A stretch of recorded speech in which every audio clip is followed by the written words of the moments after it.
যদি আমরা গুনাহ করে অনুতপ্ততা না আসে, গুনাহ করে মনের ভিতরে খারাপ লাগা কাজ না করে, তাহলে ওই ব্যক্তি কিন্তু মুমিন থাকতে পারে।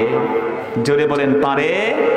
আল্লাহ বলছেন বালা মান কাসাবা সাইয়্যা ওয়া আহাতাত বিহা খাতিআতুহু ফাউলাইকা আসহাবুন নার হুম ফিহা খালিদুন। নিশ্চয়ই যারা গুনাহ করতে করতে করতে করতে তার হৃদয়টা ঢেকে গেছে গুনাহের আবরণে, গুনাহ করে আর গুনাহকে গুনাহ মনে করে না, এমন লোক সমাজে আছে না নাই? মিছা কথা বলে, মিছা কথাকে গুনাহ মনে করে না, চুরি করে চুরি করাটাকে ক্রেডিট মনে করে, সুদ খায় সুদ খাওয়াটাকে তার জন্য একটা বড়লোকি মনে করে, আমার বন্ধু অপরকে ঠকাইয়া মনে করে এটা আমার ক্রেডিট। নির্বাচনে জেতার জন্য অমুকের তমুকের বিরুদ্ধে ক্যান্ডিডেটের বিরুদ্ধে একটা ব্লেম দিয়ে দেয়, আর সে সম্মুখে বলে একটা ইট ইজ কল্ড পলিটিক্স। খোদার কসম, যদি কেউ গুনাহ করে গুনাহকে গুনাহ না মনে করে, আল্লাহর গোলাম সে কোনোদিন ঈমানদার হতে পারে না। রাসূল সাল্লাল্লাহু আলাইহি ওয়াসাল্লাম বলেছেন ইজা সাররাতকা হাসানাতুকা ওয়া আসাআতকা সাইয়্যাতুকা ওয়া আনতা মুমিন।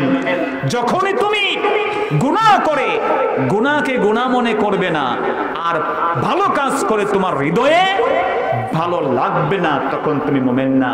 যখন ভালো কাজ করে মনে শান্তি লাগে আর পাপ কাজ করলে হৃদয়ে খুঁচানো শুরু হয়, ভাববা আনতা মুমিন, you are still a believer, তুমি এখনো বিশ্বাসী মুমিন আছো। সুবহানাল্লাহ বলেন না? এজন্য বন্ধুগণ, আপনার ঈমান আছে কিনা বুঝবেন কেমনে? তখনই বুঝবেন যখন আপনি আমি কোনো গুনাহ করলে হৃদয়ের ভিতরে কষ্ট লাগে, ভাববেন আমার আপনার হৃদয়ে এখনো ঈমান আছে। আর যদি সেই খারাপ লাগা কাজ না করে, বুঝতে হবে ঈমানটা ঝুঁকির মধ্যে আছে, ঠিক কিনা? কিন্তু আমাদের সমাজে এখন পাপকে পাপ মনেই করি না আমরা। কয় হুজুর দোয়া করেন, ব্যাংকে অ্যাপ্লাই করেছি লোন স্যাংশনের জন্য, ইন্টারেস্ট রেট কম, সুদের হার কম, ইনশাআল্লাহ মাশাআল্লাহ, আল্লাহ চাইলে এই সুদটা কি বলে এই লোনটা পাস হলেই ব্যবসা শুরু করব। নাউজুবিল্লাহ কইবেন না? এই হচ্ছে আমাদের সমাজের হাল।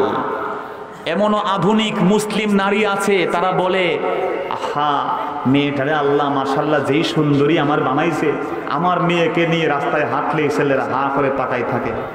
নাউজুবিল্লাহ বলবেন না ভাইয়েরা? এই হচ্ছে ইসলামাইজেশন, মডার্ন ইসলাম।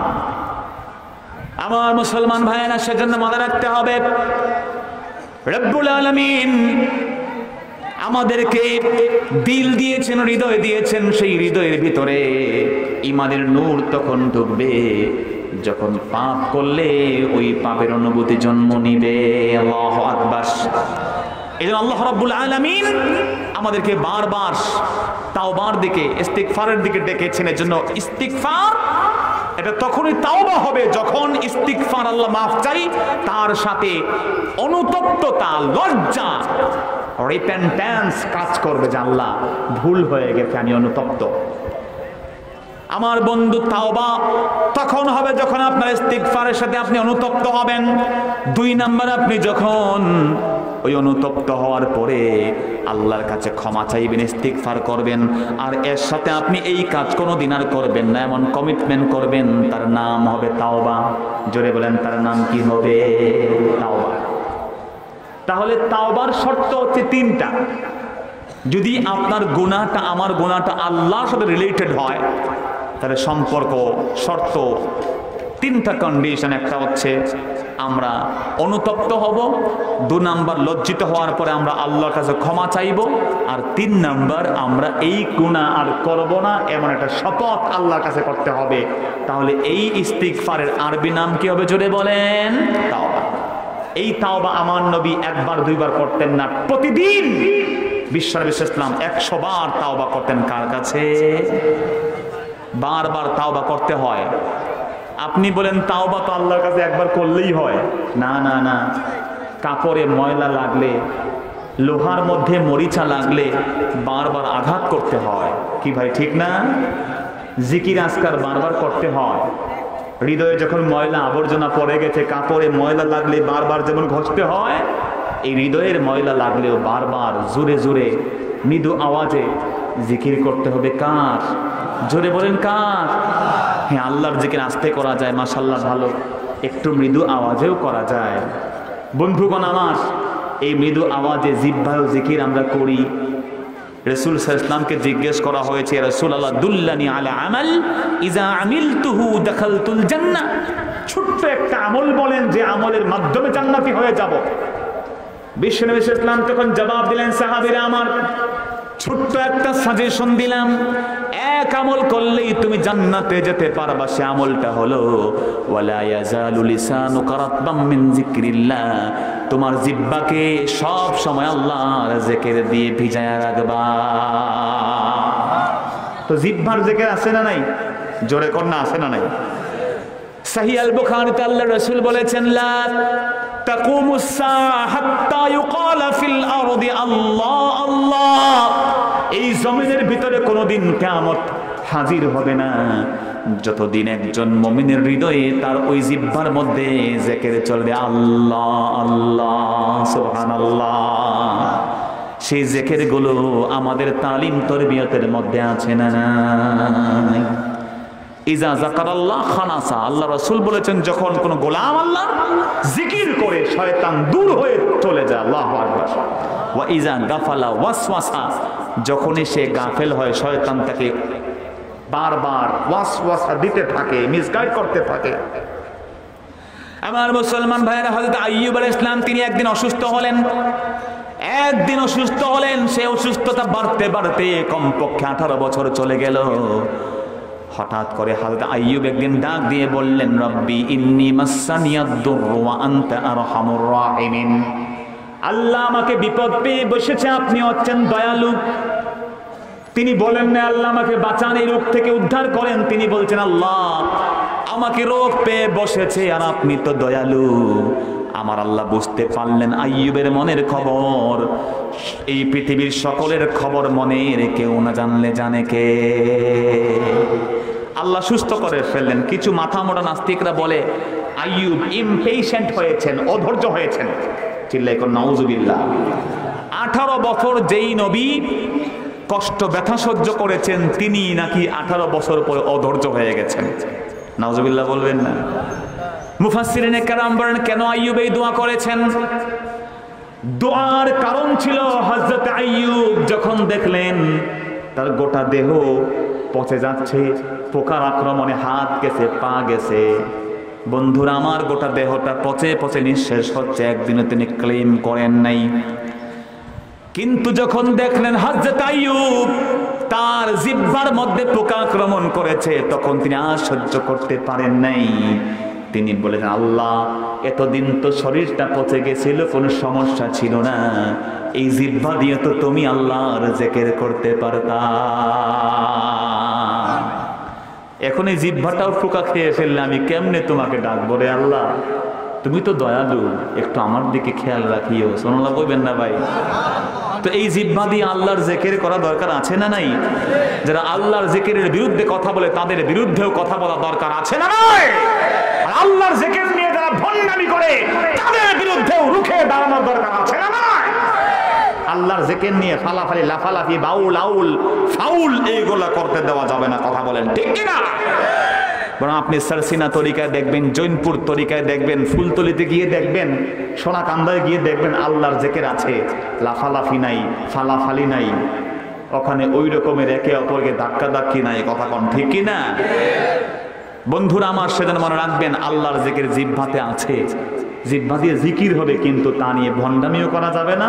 আর জিহ্বার জিকিরকে নিয়ে আজে বাজে কথা বলে যে জিকির তো মনে মনে করতে হয়, এমন কথা বলে ইসলামের এই শাশ্বত সৌন্দর্যকে বাদ দেওয়াও যাবে। জিকির করতে হয়। পীর মাশায়েখরা জানেন কাকে কয়বার জিকির করতে হবে। তিনি মানুষ অনুযায়ী ফাতোয়া দিবেন, তুমি 100 বার করবা। কিন্তু আমি যদি সেই ডাক্তারি না পড়াশোনা করে ওই লাইনে না চলে একজনকে 1000 বার জিকিরের তালিম দিয়ে দেয়, সেই লোক তো পাগলও হতে পারে। কথা কোন ঠিক কি না? এক সাহাবী এসে বললেন, নবী রোজা রাখছি, আমি রোজা রেখে কি আমার বিবির সাথে একটু বসে গল্প গুজব করতে পারবো? রাসূল বলেন পারবা, নো প্রবলেম। আরেকজন আসলেন, রাসূল আমি কি পারবো? রাসূল বলেন কোশ্চিন কালেও না, ইম্পসিবল, পারবি না। একই প্রশ্ন দুইজনকে দুই জবাব দিয়েছেন। কি বলেন ঠিক কি না? ওই সাহাবী তখন কমপ্লেন করলেন, নবী আমার অপরাধটা কি? Where is my fault? আমার অপরাধ কোথায়? আমার বিবি তো সুন্দরী। রাসূল বললেন, রে সাহাবী শোনো, যেই লোকটাকে পারমিশন দিয়েছি he is a old person, সে হচ্ছে আমার বন্ধু, কান পেতে শোনো, সে হচ্ছে একজন বুড়া মানুষ, 40 বছর হয়ে গেছে, বিয়া করছে, বিবির সাথে গল্প করে রোজা রাখে, কোনো অসুবিধা নাই। But you are newly married, তুমি নতুন বিয়া করছো সাহাবী, রোজা রাইখা রোজার মাসে বিবির হাতটা ধরলে তোমার সমস্যা হবে, কথা বলেন ঠিক কিনা? এজন্য আল্লাহর ওলিরা তাদের কাছে যেতে হয়, দে আর আওয়ার ডিভাইন ইটারনাল ডক্টর, তারা হচ্ছেন আমাদের ইন্টারনাল ডক্টর, আমাদের তারা হচ্ছেন আধ্যাত্মিক ডাক্তার। তাদের কাছে আমরা যাব তাদেরকে পাওয়ার জন্য না। এবছরও যারা সারসিনাতে মাহফিলে গেছেন, পীর সাহেব হুজুর বারবার বলছেন কি, আমারে পাইতে আইছেন না আল্লাহরে পাইতে আইছেন? আমরা পাইতে গেছি কাকে? আরে জোরে বলেন কাকে? পীরকে পাওয়ার জন্য যাওয়া না, পীর নিজে বলে দিয়েছেন আমার কাছে আমাকে পাইতে আসবা না, পাইতে আসবা আমার কাছে একজনকে। জোরে বলেন তিনি কে? তো সে আল্লাহর ওলি তো স্পষ্ট করে দিয়েছেন, আমি কিছু না, আই এম জাস্ট ইনস্ট্রাক্টর, আমি হচ্ছি শুধুমাত্র অ্যাজ অ্যান ইনস্ট্রাক্টর, আমি শুধু পথ দেখায় দেব। তা আপনারা আমরা তারা অলি আল্লাহদেরকে বিশ্বাস করি, হক্কানি সিলসিলাটাকে মানি, তারা হচ্ছেন আমাদের শিক্ষকের মতো, just a teacher, just a supervisor, আর কিছু নন তারা। এমনটা নন যে তাদের কাছে গেলে বস্তায় ঢুকাইয়া কান্দে নিয়ে জান্নাতে চলে যাবেন, বিষয়টা এমন নয়, তারা এটা বলেনও না। কি ভাই ঠিক না? এজন্য একজন হক দায়ী যারা দাওয়াতের লাইনে কাজ করেন তাদেরকে আমি উদাত্ত আহ্বান জানাবো, আপনারা ভণ্ড পীরদের বিরুদ্ধে যেমন বলেন, এই দাওয়াতগুলো আমরাও বলেছি, এই দরবারগুলো হক্কানি সিলসিলার পীর মাশায়েখরা ভণ্ডদের বিরুদ্ধে বলেছেন, বলবেন, কিয়ামত পর্যন্ত তাদের আন্দোলন ভণ্ডের বিরুদ্ধে চলবে, কথা বলেন ঠিক না? কিন্তু আপনি শুধু ভণ্ডামের বিরুদ্ধে বললেন, কেবলই পীর মাশায়েখদের বিরুদ্ধে বললেন, কিন্তু হক সিলসিলার পীর মাশায়েখরাও যে আছেন সেটার চিহ্ন হচ্ছে খুলে দিলেন না, পথ দেখিয়ে দিলেন না। এটা তো তিলকা ইজান কিসমাতুন দিজা, এটা তো অসম বন্টন হয়ে গেল, কথা বলেন ঠিক কি না? হে ভণ্ডের বিরুদ্ধে বলতে হবে, কিন্তু হক সিলসিলার পক্ষেও দাওয়াত দিতে হবে। আল্লাহ কবুল করুন, জোরে কোন আমিন। আমার মুসলমান ভাইয়েরা, যেই কথা আপনাকে বলছি, যদি আপনি কোনো গুনাহ করেন, আমি কোনো গুনাহ করি, যেই গুনাহটা আমার আল্লাহর সাথে সম্পৃক্ত, সেই গুনাহ থেকে মাফ চাইতে হলে যখন লজ্জিত হব, মুখে আমরা ইস্তিগফার করব, আল্লাহ ক্ষমা চাই এই কথা বলবো। 3 নাম্বার, আল্লাহ এই গুনাহ কোনোদিন আর করব না, তখন ওই ইস্তিগফারের নাম হয়ে যায় তাওবা।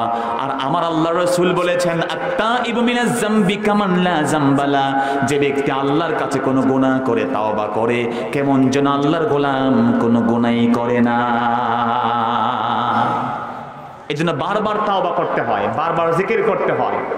রাসূল সাল্লাল্লাহু আলাইহি ওয়াসাল্লাম বলেছেন, আইয়ুহান নাস তুবু ইলাল্লাহ, আল্লাহর কাছে ক্ষমা চাও, ফা ইন্নী আতুবু ইলাল্লাহি মিআতা মাররাতিন ফিল ইয়াউম, আও কামা ক্বাল।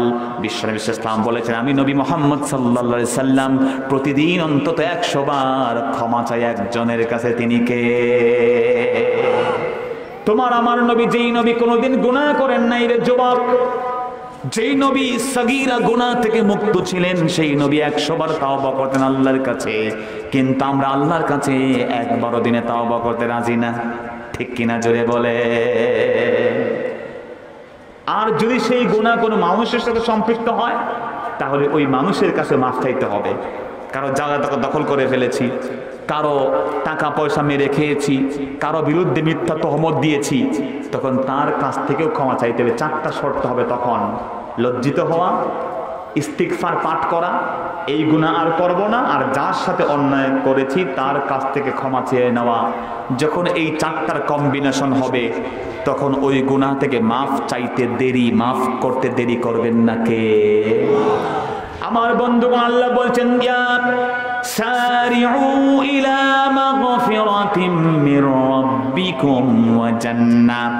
গোলাম, আল্লাহর দিকে তোমরা ছোট, মাগফিরাতের দিকে ছোট, ক্ষমার দিকে ছোট, ক্ষমা চাইতে দেরি করিও না। আমার বন্ধুগো, সেজন্য আমরা যখনই কোনো গুনাহ করব, গুনাহ আমাদের হবেই হবে। রাসূল বলেছেন কুল্লুকুম খাত্তাউন, তোমরা সবাই ভুল করো, ওয়া খায়রুল খাত্তাইনা তাওয়াবুন, আর সবথেকে উত্তম ভুলকারী হলো যে ভুল করে সামান্য দেরি করে না, সাথে সাথে ক্ষমা চায় একজনের কাছে। জোরে বলেন তিনি কে? যে ব্যক্তি আল্লাহর কাছে বারবার ক্ষমা চায়, আল্লাহ তাকে 3টা উপহার দেন।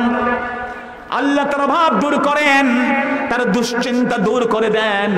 ওয়ায়ারযুকুহু মিন হাইসু লা ইয়াহতাসিব, এমন জায়গা থেকে রিজিক দান করবেন বান্দা কল্পনাও করতে পারবে না।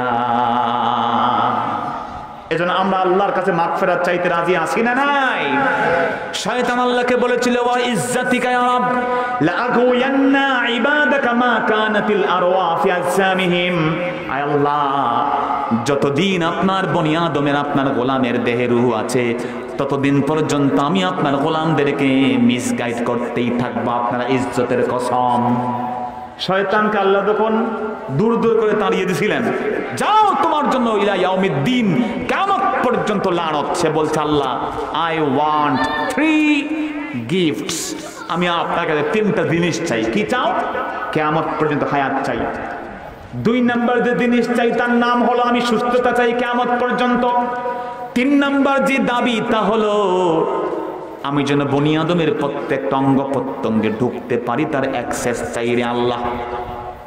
আল্লাহ পাক বলেন ঠিক আছে, মঞ্জুর, কিয়ামত পর্যন্ত হায়াত দিব, সুস্থ থাকবা, বনি আদমের দেহের অঙ্গ প্রত্যঙ্গে তুমি ঢুকতে পারবা। সে বলল আল্লাহ পেয়ে গেছি, এখন দেখবেন আপনার বনি আদমকে কেমনে মিসগাইড করি। লা আগওয়ান্না ওয়া ইজ্জাতিক, বাই ইওর রেসপেক্ট, আপনার সম্মানের কসম, বনি আদমকে আমি মিসগাইড করতেই থাকবো। আমার আল্লাহ আমাদেরকে খালি মাগফিরাতের দিকে ডাকেন নাই, তিনি কি কমিটমেন্ট দিয়েছেন দেখেন। রব্বুল আলামিন বলছেন তুমি আমাকে চ্যালেঞ্জ করেছ, একটা কসম করে বলেছো ওয়া ইজ্জাতিক, আমি আল্লাহ ইবলিস তোমার চ্যালেঞ্জ গ্রহণ করে বললাম ওয়া ইজ্জাতি ওয়া জালালি ওয়া ইরতিফাউ মাকানি লা আগফিরান্নাহুম মা কানু ইস্তাগফিরুন, আমার সম্মানের কসম, আমার মহত্বের কসম, আমার সুমহান মর্যাদার কসম করে বললাম, আমার বান্দা গুনাহ করতে করতে টায়ার্ড হয়ে যাবে, আমার বান্দারা গুনাহ করতে করতে ক্লান্ত শান্ত হয়ে যাবে, আমার বান্দারা গুনাহ করতে করতে বেহুশ হয়ে যাবে, কিন্তু আমার গোলামরা যদি একটাবার আমি আল্লাহর দিকে ফিরে আসে, আমি আল্লাহ আমার গোলামদেরকে মাফ করতে আমি একটুও দেরি করব না। পুলিশ ছুটে আসামির পিছনে শাস্তি কনফার্ম করার জন্য, to make punishment, ensure punishment, শাস্তি নিশ্চিত করার জন্য জজ সাহেবদের কাছে, কথা বোঝেন নাকি? পুলিশ কেমনে জজ সাহেবের কাছে আইসা শাস্তি দেওয়া যায় সেই চিন্তা করেন, কেমনে অপরাধী সাব্যস্ত করা যায়। পুলিশ ছুটে, র্যাব ছুটে, চিতা, কোবরা, ডিবি, এসপি, সিআইডি মানুষকে কেমনে শাস্তি দিবে সেই চিন্তায় দৌড়ায়। আর আমার আল্লাহ বান্দার পিছনে তার রহমতকে ছুটিয়ে দেন, কেমনে বান্দাকে মাফ করে জান্নাতি বানাই দেওয়া যায়।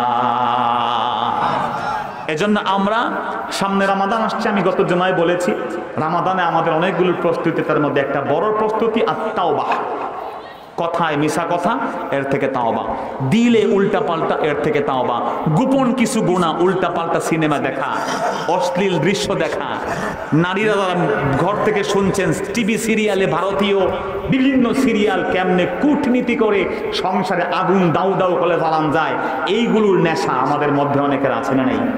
কথা কোন আছে না নাই? হৃদয়ের ভিতরে আমাদের হিংসা আছে না নাই? রাসূল বলেছেন লা ইয়াজতামিআন ফি কালবিন আল ঈমান ওয়াল হাসাদ, কোন একটা হৃদয়ে ঈমান এবং হিংসা একসাথে থাকতে পারে না।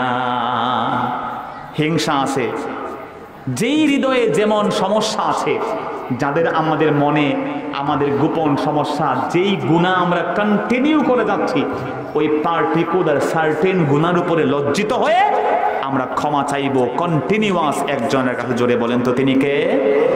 রমজান আসার আগেই যেন ক্ষমা চেয়ে নেই, আরে মুসলমান ভাইয়েরা, সাহাবায়ে কেরাম কানু ইয়াদউনাল্লাহ সিত্তাতা আশহুরিন আইয়ুবাল্লিগাহুম রমাদান। সাহাবায়ে কেরাম 6 মাস আল্লাহর কাছে রমজান পাওয়ার জন্য দোয়া করতেন। সুবহানাল্লাহ বলবেন না? এজন্য আমরা রমজান পেতে চাই কি চাই না? সেই রমজানে আমরা মাসুম হয়ে বেগুনাহ হয়ে পৌঁছাতে চাই। জোরে কোন আমিন। আমি আপনাকে কথা দিলাম, বারবার আপনারা আল্লাহর কাছে ওই গুনাহ থেকে মাফ চাইবেন। আল্লাহ আমি মিথ্যা কথা বলি খুব বেশি, আল্লাহ আমি মাঝে মাঝে খারাপ দৃশ্য দেখি খুব বেশি, আল্লাহ আমার হৃদয়ের ভিতরে হিংসা আছে, কিবির আছে, মুখের জবানে খালি গালি গালাজ করে আল্লাহ আমারে তুমি মাফ করো, মাফ করো। এমন করে 100 বার প্রতিদিন আমরা ক্ষমা চাইতে আল্লাহর কাছে রাজি আছি না নাই? জোরে কোন আছি না নাই? এই ক্ষমা চাইলে আপনাকে আমাকে ক্ষমা করতে প্রস্তুত আছেন কে? আল্লাহ পাক তারপরে বলছেন ওয়া জান্নাত, মাগফিরাতের মাধ্যমে জান্নাত পেয়ে যাবে। রহমত, মাগফিরাত আর নাজাতের বিনিময় হচ্ছে জান্নাত। কেমন জান্নাত তার বর্ণনা আল্লাহ দিয়ে বলছেন আরদুহাস সামাওয়াতু ওয়াল আরদ। ওই জান্নাতের বিবরণ হচ্ছে, তার ব্যাপ্তি হচ্ছে আসমান সমূহ আর জমিনের সমান। আল্লাহু আকবার বলেন। এক ইহুদি ছিল, ওমর ইবনে খাত্তাবকে জিজ্ঞেস করলো, ওমর তোমাদের আল্লাহ জান্নাতের বিবরণ দিয়েছেন, সেই জান্নাতের প্রস্থ আরদুন মানে প্রস্থ, আর তুলুন মানে হচ্ছে দৈর্ঘ্য। আল্লাহ জান্নাতের দৈর্ঘ্য বলেন নাই। আরে ভাই, রাস্তার তো দৈর্ঘ্য বেশি লম্বা হয়, প্রস্থ তো খুব বেশি হয় না।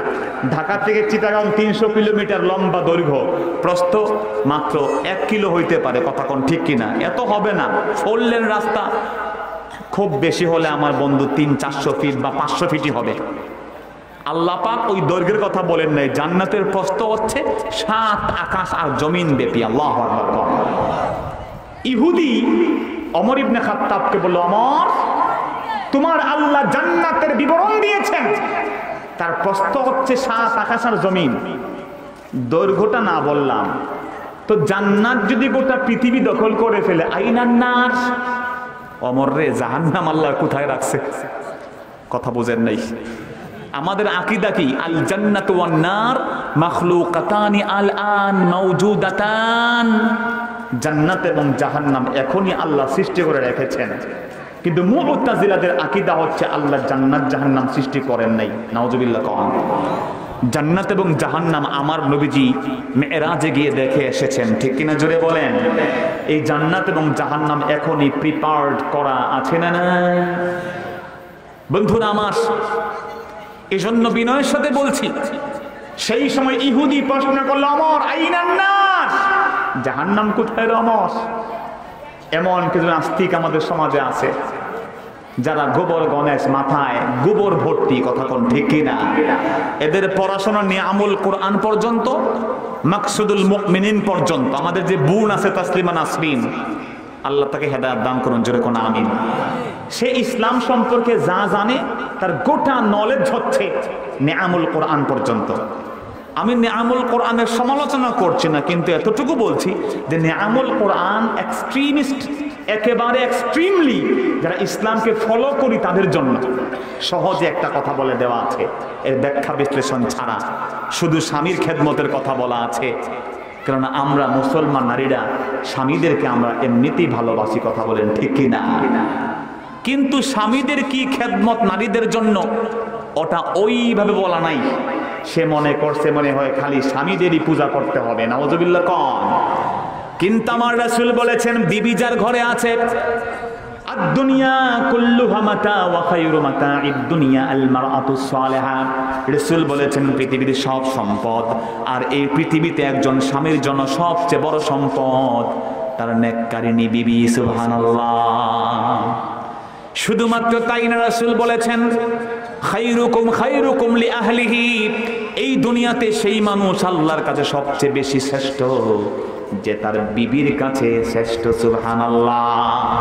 বিবির সার্টিফিকেট ছাড়া আল্লাহর কোনো গোলাম জান্নাতি হতে পারবে না। সুবহানাল্লাহ বলবেন না ভাইরা?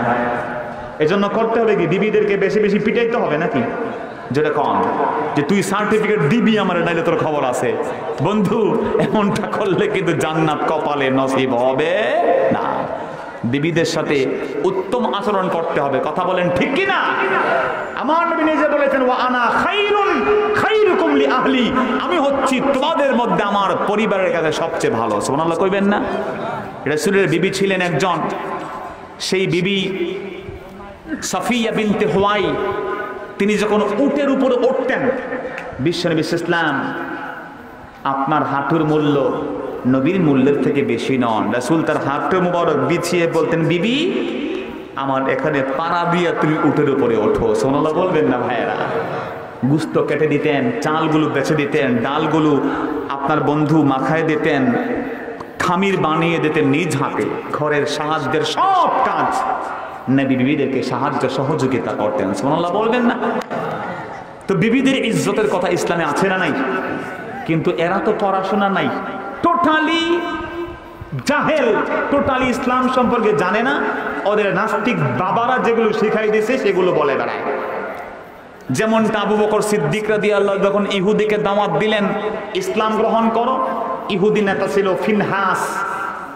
সে তখন বলল, ইয়া আবা বাকার, আবু বকর তুমি কোন আল্লাহর দাওয়াত দাও? তোমার আল্লাহ তো ফকির হয়ে গেছে। নাউজুবিল্লাহ। আবু বকর সিদ্দিক তো আসমান থেকে পড়েছেন, তিনি বলেন কয় কি?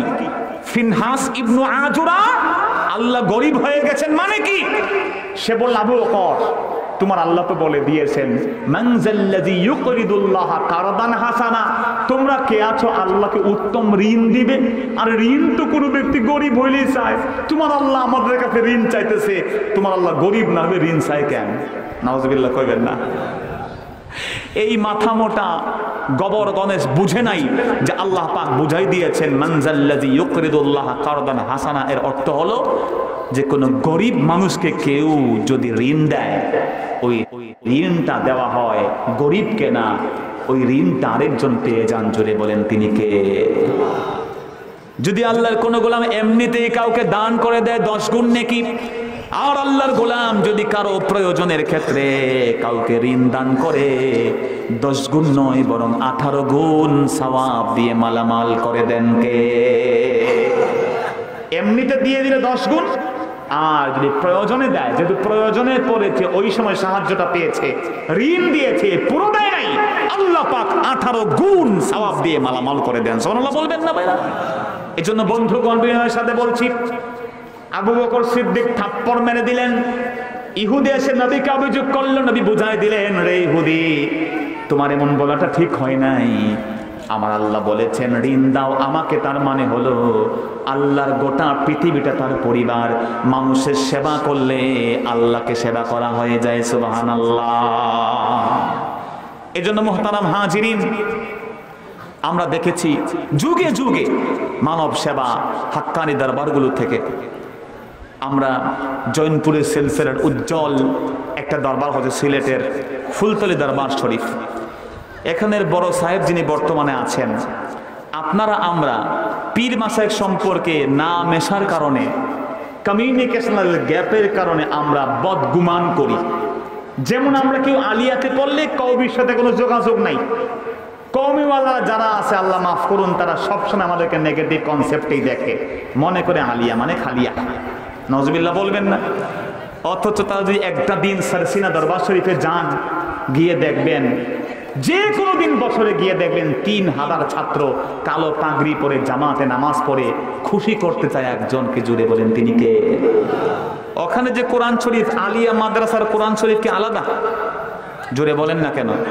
আমাদের এই দইলার চরে যে মাদ্রাসাটা আছে, আমাদের জজ সাহেব হুজুর চালান, আল্লাহ পাক তার নেক হায়াত দারাজ করুন, করা আমিন। পীর সাহেব হুজুর কেবলার নির্দেশনায় এখানে যে কোরআন শরীফ পড়া হয়, কামি মাদ্রাসার কোরআন শরীফ মনে আরেকটা, কথা কন না আরেকটা, সবই তো এক, বাট আমরা ওই কমিউনিকেশন নাই। আমরা ওনাদেরকে সালাম দেই না, ওনরা আমাদের সালাম দেয় না। নাউজুবিল্লাহ বলবেন না ভাইয়ারা? দারুন নাদাত যেখানে আমরা পড়াই, জজ সাহেবদের বারবার গিয়েছেন সেখানে, উনি বলবেন, উনি দেখেছেন সেখানে এখন ছাত্র আছে প্রায় 8500। আল্লাহু আকবার। এখানে বুখারী খতম হয়, খতম মানে ধামাধাম পয়ে খতম না। আমার বড় ভাই ওসমান গনি সালেহ সাহেব আসবেন, আমরা বাংলাদেশে যেখানেই যাই আলটিমেটলি 8টার মধ্যে সে ক্লাসে হাজির হতে হয়। ইভেন সিলেটে চিটাগাঙ্গে যদি টানা প্রোগ্রাম 4 দিনও থাকে, 4 দিন এসে ক্লাস করে আবার যেতে হয়। So it's too difficult to attend an Islamic programme for us. আমাদের জন্য ইসলামিক প্রোগ্রামগুলো করা খুব কঠিন। এই জন্য বন্ধুগণ, বুখারি খতম হয় 17-18টা ব্যাখ্যার কেতাব দেখে দেখে আমাদের উস্তাদরা পড়ান। মেসকাত খতম হয়, জালালাইন খতম হয়। আমার বন্ধু উস্তাদ এখানে দারুন নাদাতে আছেন, মাওলানা মুস্তাফা তাওহিদ সাহেব, জালালাইনের ক্লাস, মেসকাতের ক্লাস তিনিও নেন। সেখানে আমরা হেদায়া পড়াই, পুরো খতম হয়। সেখানে 4000 ছাত্র, যে কোনো সময় গিয়ে দেখবেন আপনারা নামাজের মধ্যে পাগড়ি পরে নামাজ পড়ছে। আল্লাহু আকবার বলবেন না? তা আপনি কমিউনিকেশন থাকতে হবে, তো না থাকলে বিপদ পড়ে যাবেন। এই জন্য আমাদের সমাজে ইউটিউবের বক্তব্য শুনে শুনে অনেক যুবকরা পীর মাশায়েখ বলতেই মনে করে ওনাদের কাম হচ্ছে খালি জিকির করা আর দরবারে বসে হাদিয়া নেওয়া। নাউজুবিল্লাহ বলবেন না? কিন্তু আমি আপনার খেদমতে বলি, আজকের সৌদি আরব যেই পর্যায়ের অপচয়গুলো করছে এমনটা কিন্তু আগে ছিল না। সৌদি আরব, আল্লাহ মাফ করুন, 1 বছরে যে খাবারের অপচয় করে, ডয়েচে ভেলে রিপোর্ট করেছে, ডয়েচে ভেলে জার্মান ভিত্তিক পত্রিকা রিপোর্ট করেছে, 1 বছরে 9 কোটি বিলিয়ন রিয়াল তারা টাকা খরচ করে তারা আপনার অপচয় করে, খাদ্য অপচয় করে। একটা উদাহরণ দিলে আপনি বুঝবেন যে আমাদের পদ্মা সেতু তৈরি করতে ধাপে ধাপে 10,000 থেকে এখন 30,000 কোটি টাকা লাগবে। যে কোনো কারণেই লাগুক, 30,000 কোটি টাকা দিয়া একটা পদ্মা সেতু তৈরি করতে 30,000 কোটি টাকা লাগে। সৌদি আরবের মানুষরা যেই খাবারের অপচয় করে, ওই টাকা দিয়া 1 বছরের অপচয়ের টাকা দিয়া এমন পদ্মা সেতু কমপক্ষে 14 থেকে 15টা 1 বছরই বানানো যায়। নাউজুবিল্লাহ বলবেন না? স্বপ্নের পদ্মা সেতু 14টা বানাইতে পারি আমরা সৌদিওয়ালাদের 1 বছরের অপচয় দিয়া। সেই সৌদি আরবে যখন খাদ্যের অভাব দেখা দিয়েছে, সারসিনার পীরে মরহুম দাদা হুজুর বসে থাকেন নাই।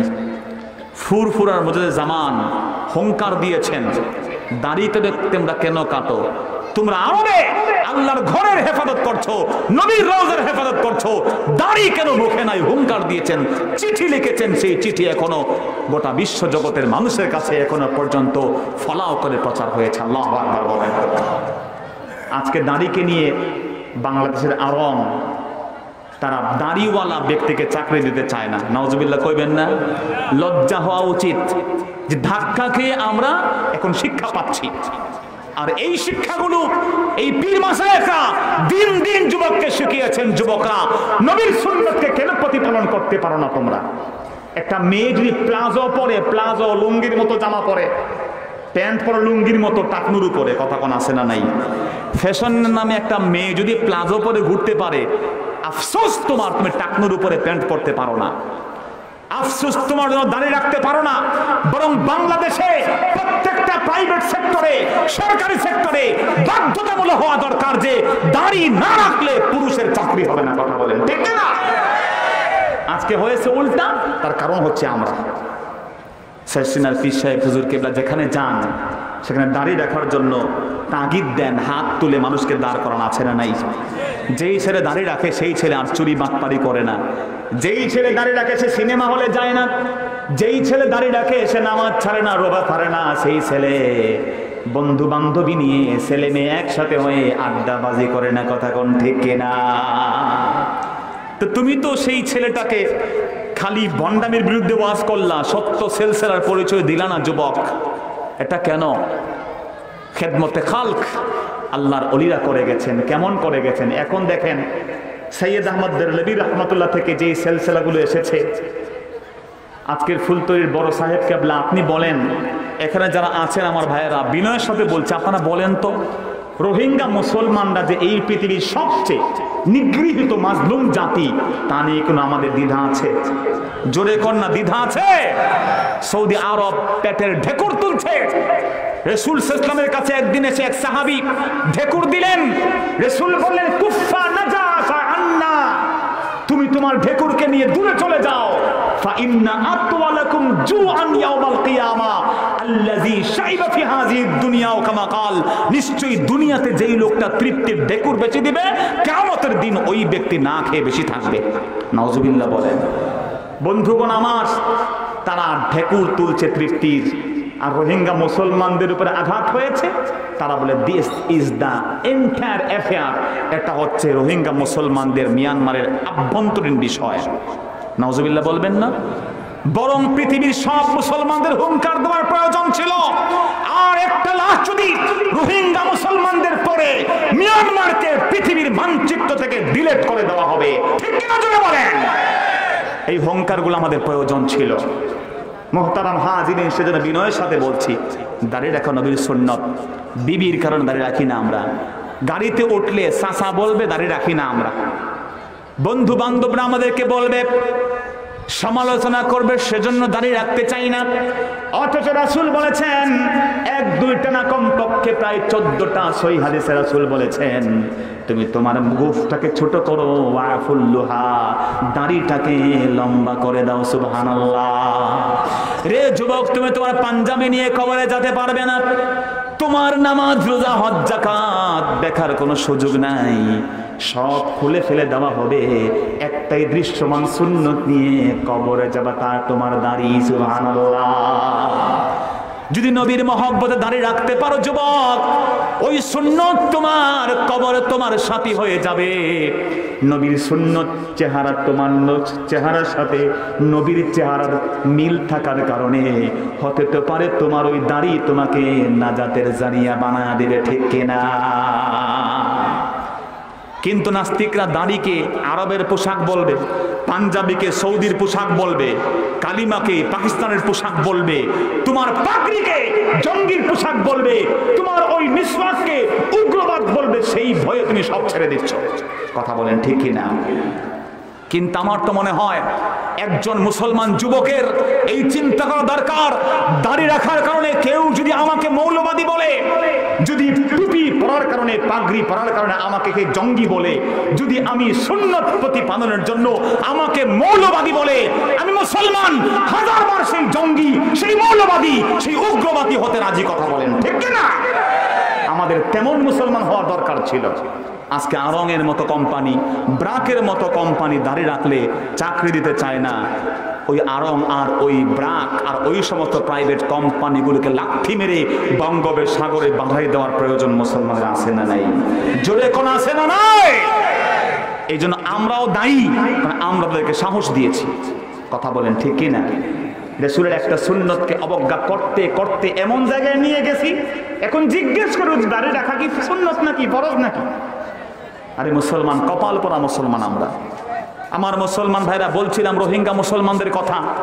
আপনারা এই মাহফিলে যারা আছেন একবার বলেন তো কলবে হাত দিয়ে, আপনারা কেউ একজনও কি 20টা দিন রোহিঙ্গা মুসলমানরা কি খায়, কেমন আছে, এই চিন্তা আপনারা একজনকে হাত তুলে বলতে পারবেন? গভীরভাবে চিন্তা করছেন যে 20 দিন ভাবছেন আপনার মুসলমান ভাই, আপনি তো কি খাবেন রমজান মাসে, সেই বাজার ঘাটে কোনো শুরু করে দিচ্ছেন, কিন্তু আপনার ভাইয়েরা কেমনে আছে? তারা তো মুসলমান, অন্য কিছু হোক, তারা খারাপ হোক, চুর হোক, বাটপার হোক, সে তো ইমানদার মুসলমান। সে আমার ভাই, সে কেমনে থাকে? এই গরমে তো কারেন্ট নাই, তাঁবুর মধ্যে ঠাঁটা গরমে কেমনে থাকবে রমজান মাসে? আপনারা কেউ কি আছেন যে 20 দিন ভাবছেন? আমার তো মনে হয় না এমন 2-1জনও থাকবেন আল্লাহর গোলাম যে আমি 20 দিন ভাবছি তাদেরকে নিয়ে। কিন্তু আপনি কি জানেন, ফুলতলির ওই জকিগঞ্জে, সিলেটে উনি ডিস্ট্রিক্ট জজ ছিলেন, ফুলতলির পীরে মরহুম সাহেবের বড় সাহেবজাদা আল্লামা ইমাদউদ্দিন চৌধুরী সাহেব, বৃদ্ধ মানুষ, 60-এর উপরে বয়স, 70 ছুঁই, আল্লাহর গোলাম। এই বয়সে ওই জায়গা থেকে প্রায় 1700-800 কিলোর নিচে হবে না, সেখানে নিজের শরীরে সশরীরে কমপক্ষে 33 বার সাহায্য সহযোগিতা নিয়ে সশরীরে সেখানে গিয়েছেন। সুবহানাল্লাহ বলবেন না আপনারা? তিনিও তো পীর। তো তুমি যে পীর বলতে যা বুঝো, you are in the wrong concept. তোমার জানতে ভুল আছে যুবক। বন্ধুরা আমার, এজন্য নাস্তিকরা অনেক কিছু বোঝে না বুঝে সমালোচনা করে। ওমর ইবনে খাত্তাবকে বলল, ওমর আইনান নার, জাহান্নামটা কোথায়? জান্নাত যদি সব দুনিয়া ভরাট করে ফেলেছে, মনে আছে না নাই? এমন নানান প্রশ্ন করে। রাসূল সাল্লাল্লাহু আলাইহি ওয়াসাল্লাম একাধিক বিয়ে করেছেন, এ নিয়ে নাস্তিকরা বলে নবী মুহাম্মদ সাল্লাল্লাহু আলাইহি ওয়াসাল্লাম কেন এত বিয়ে করছেন? এই পাগলগুলো বুঝে না যে আমার নবী 25 বছর বয়সে বিয়ে করেছেন 45 বছর 40 বছরের একজন নারী খাদিজাতুল কুবরা রাদিয়াল্লাহু আনহা। বাকি প্রায় 25-26 বছর, নবীর বয়স যখন 51 বছর, তখন তিনি দ্বিতীয় বিয়ে করেন নাই। রাসূলের বয়স যখন 30 হয়েছে 25-এর পরে, খাদিজা রাদিয়াল্লাহর বয়স কি থেমেছিল না বাড়ছে? কথা বলেন না। যখন নবীর বয়স 35, খাদিজা রাদিয়াল্লাহর বয়স তখন হয়ে গেছে 50 রে ভাই। আমার নবী কেবল যৌবনের তাড়নায় একাধিক বিয়ে করেন নাই। নবীজি আমার তার খাদিজা রাদিয়াল্লাহর জীবদ্দশায় দ্বিতীয় বিয়ের চিন্তাই করেন নাই। আল্লাহু আকবার বলেন। 50 বছর যেই নবী নিজের যৌবনকে হেফাজত করেছেন, যৌবনের টোটাল সময়টা একজন প্রায় বয়োবৃদ্ধ মহিলাকে নিয়ে জীবন কাটিয়েছেন, সেই নবীর বিরুদ্ধে চরিত্রের আঘাত করলে মুসলমান বসে থাকবে? জোরে কোন থাকবে?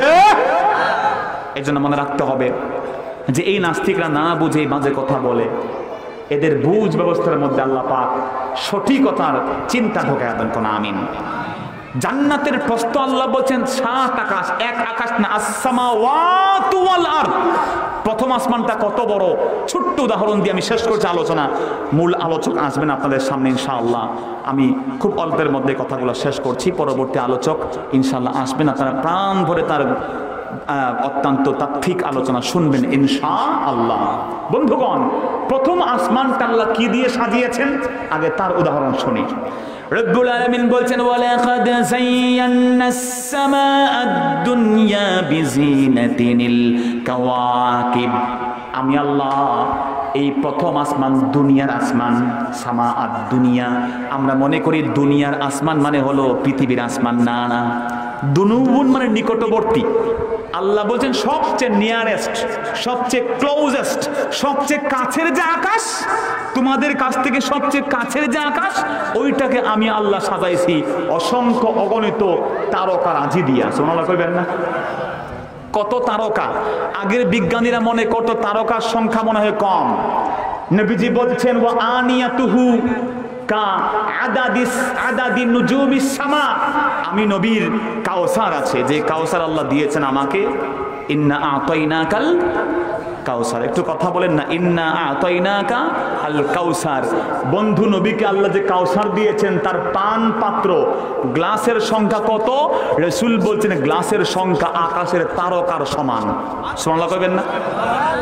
নাস্তিকরা আগে যেগুলো ছিল গবেট মার্কা, এরা কই কি রে, তোমাদের নবী তো গ্লাসের সংখ্যা কম, আকাশের তারকা তো গোনা যায়।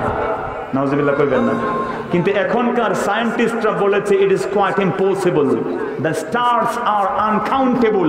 আকাশের তারকাগুলো গণে শেষ করার মতো কোনো গণক পৃথিবীতে তৈরি হয় নাই। সুবহানাল্লাহ কোন? অসংখ্য তারকা, এক একটা তারকা ছোট নয়। যেমন আপনি দেখেন সূর্য পৃথিবী থেকে 13 লক্ষ গুণ বড়, এমন সূর্যের কমপক্ষে 13-14 কোটি কোটি গুণ বড় অসংখ্য গণিত তারকা দিয়ে আমার আল্লাহ প্রথম আসমানকে সাজাই দিয়েছেন। সুবহানাল্লাহ। বিজ্ঞান মঙ্গলে গেছে, চাঁদে গেছে, কিন্তু আকাশের কুল কিনারা করতে পারে নাই। দুনিয়ার কাছে নিকটবর্তী আকাশটা এত বড়, আজকের 21 শতাব্দীতে দুনিয়ার কোনো বিজ্ঞানী তার কুল কিনারা করতে পারে নাই। কিন্তু 1000 বছর আগে মুফাসসিররা বলে গেছেন, প্রথম আসমানকে দ্বিতীয় আসমানে রাখলে ততটুকু জায়গা দখল করবে সাহারা মরুভূমির ভিতরে একটা পয়সা রাখলে যতটুকু জায়গা দখল করবে। কথা বুঝতে পেরেছেন? প্রথম আসমানকে দ্বিতীয় আসমানে রাখলে ততটুকু জায়গা দখল করবে সাহারা মরুভূমিতে একটা পয়সার জায়গা যতটুকু। ঠিক একইভাবে প্রত্যেকটা আকাশ তা নিকটবর্তী আকাশের থেকে তত বড়। আল্লাহ বলছেন একটা জান্নাত এই আকাশ সমূহ আর জমিনের পুরোটা জায়গা দখল করে আছে। জান্নাতের শুধু কষ্ট। সুবহানাল্লাহ কইবেন না? সেই জান্নাত আমরা চাই কি চাই না? সেই জান্নাতের দিকে দৌড়াতে হবে নেক আমলের মাধ্যমে। আল্লাহ তৌফিক দিন, জোরে কোন আমিন। হযরত ওমর তখন জবাব দিলেন, রে কাফের সেই ইহুদি, শোনো, তুমি জিজ্ঞেস করেছো জাহান্নাম কোথায়, আমি তোমাকে জিজ্ঞেস করি ইজা জা আল-লাইল আইনা ইয়াকুনুন নাহার, যখন দিন চলে আসে তখন রাতটা কোথায় যায়, রাত যখন চলে আসে তখন দিন কোথায় যায়, জবাব দিয়ে দাও। আল্লাহু আকবার বলেন। দিন যখন এখন রাত, দিন কই গেল?